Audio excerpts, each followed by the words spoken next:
Hi, this is Haley, and this is how not to kill your plants. I'll be going over the key points, which are research, soil, overwatering, underwatering, sunlight, repotting, grooming, and temperature. The first thing you want to do is research the plant you want to take care of. Each plant has a different set of haves and needs that they need, from varying from sunlight to soil to how much it needs to be talked to. Some plants are poisonous and you might have pets that are nibblers, so you want to get a plant that is pet safe. So this is why you do research. And also some plants are divas and will die instantly due to some need that's not taken care of. So this is a good way to do it. You can look them up on Google, plant blogs, and also follow plant people on social media. A thing to look up is to research what kind of soil, the lifespan, the care that it needs, the sun needs, and the water needs. A common mistake to happen with caring for a plant is overwatering and underwatering of it. So a good rule of thumb is to use your finger and press into the soil. And if it is wet, it does not need water unless the plant is a plant that requires extreme moisture. If it is dry, then you do add water. Overwatering can cause fungus, root rot, and pests for you. So it is best to try and not overwater it. You can tell that a plant is underwater due to the fact that the plant is shriveled. If it is underwater, please water it as often as possible. And some plants do prefer wet places over dry. As before in the slide, I said that overwatering can cause root rot, pests, and fungus. But there are also some tips to get rid of those problems. For root rot, a good ID for it is that the roots are soft and brown and are easily breakable, because normal roots tend to be white and strong. Some roots are different colors, so you have to do research on that. To help get rid of it, you will sterilize scissors with 1 part bleach and 3 parts water. You'll cut off the rotten roots and plant quickly in fresh soil. If it is not done quickly, it can kill the plant. Fungus can be slightly tricky to ID. It can look like weird stuff growing on your plant or growing on the soil. And if you do notice this, you must deal with it ASAP, because fungus can kill your plant very quickly. A good idea and formula to use is the Cornell formula. So you will mix together a tablespoon of baking soda, a tablespoon of horticultural oil, 1 to 2 drops of liquid dishwashing soap, 1 tablespoon of Castile soap, and 1 gallon of water. You will mix this all together and pour it all over the plant, and you will do this until the fungus goes away. So it might take a few weeks, or it might happen instantly. It truly depends on how fast you catch the fungus. Another thing overwatering can do is cause little pesky bugs to live in your soil or live on your plant. These bugs can ruin the plant and could try and kill it. So a good bug solution is to spray soapy water all over the plant. So what you will need is 5 tablespoons of liquid dish soap and 5 cups of water. You will be pouring this all over the soil and leaves of the plant, and this will help kill the bugs. And you might want to do this for a few days, for a week, so like maybe 3 days a week, until all the bugs are gone. Another important thing to keep your plant happy and alive and to not kill it is to look at the soil type. Not all plants could handle the same type of soil. Some plants need more sandier soil, some need more acidic soil, some need more rich with nutrients. So you have to make sure what kind of soil your plant needs. And soil does lose its nutrition over time, so there are some tips on giving your soil some food. Some of them are crushed eggs. What you will do is wash them out and then crush them into the soil. Coffee grounds, you'll use coffee grounds and sprinkle them on top of the soil.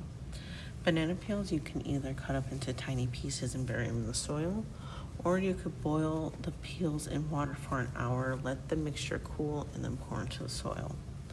And some homemade plant food, you can mix together a quart of water, 2 tablespoons of lemon juice, 1 tablespoon of sugar, and a half teaspoon of bleach. And you can pour that into the soil as needed. An obvious need is sunlight, but not all plants are sun babes. And some prefer to be facing certain directions, like north, south, east, and west, and all the directions in between. So you have to pay attention to that when you do your plant research.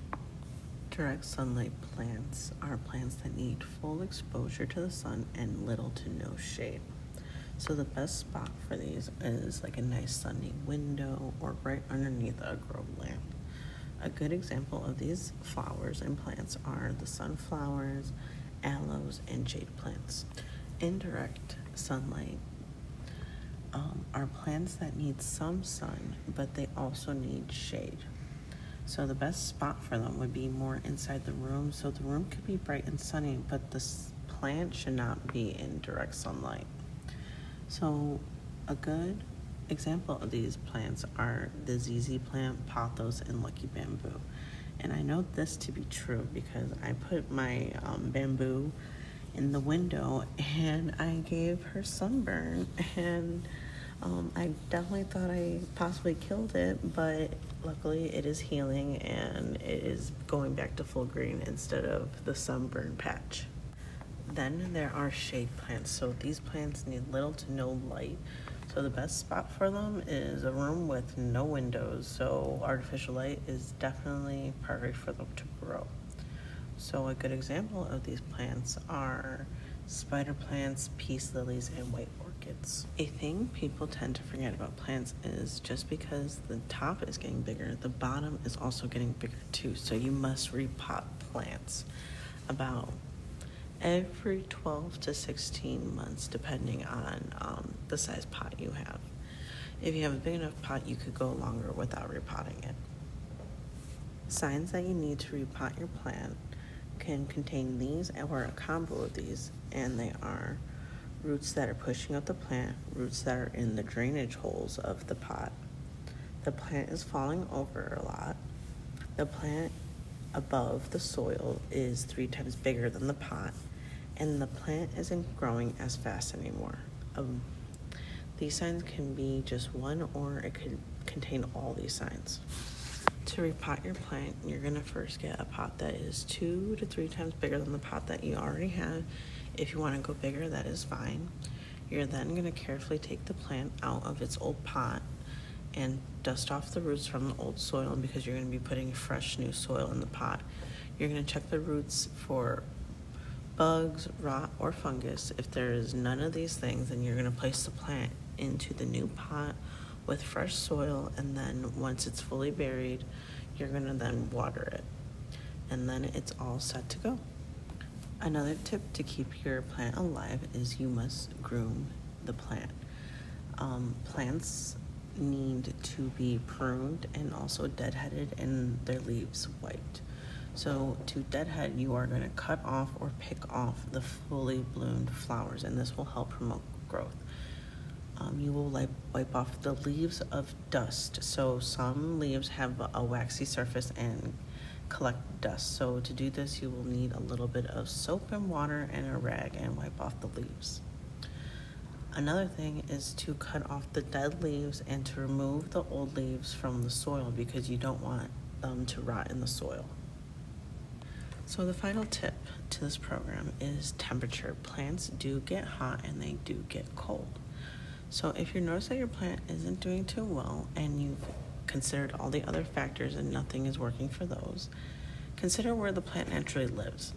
Tropical plants need humidity and heat, while desert plants need dryness and heat.